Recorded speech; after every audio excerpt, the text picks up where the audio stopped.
ولسمشر غني طالبانو ته څه ویلي دي او طالبان دې په کومه ژبه افغانانو سره نه غږیږي؟ سلامونه لیدونکو، دا مهم خبر کولی شئ په دې مهمه ویډیو کې تر اخره وګورئ.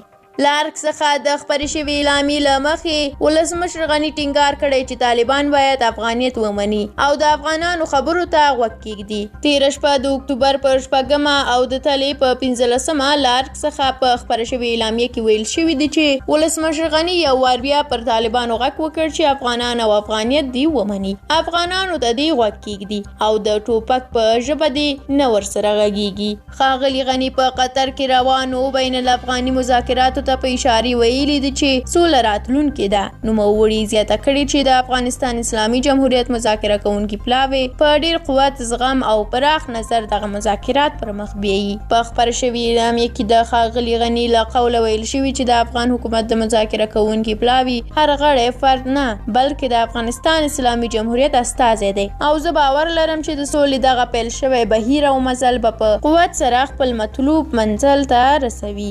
ښاغلي غني یو ځل بیا ویلي چې د ښځو او جومات مدرسې او پوهنتونونو د واټن راکمولو لپاره یې اساسي کارونه پیل کړي دي. افغان ولسمشر پر داسې مهال قطر ته د سفر پر مهال د دغه هیواد له چارواکو او میشتو افغانانو سره کتلي چې د 13 سپټمبر میاشتې پر 12 په قطر کې د افغان سولې په اړه بین الافغاني مذاکرات پرانیستل شول، خو دواړه لوري ویل کېږي چې د کاري طرز العمل په اړه موافقې ته نه دي رسېدلي.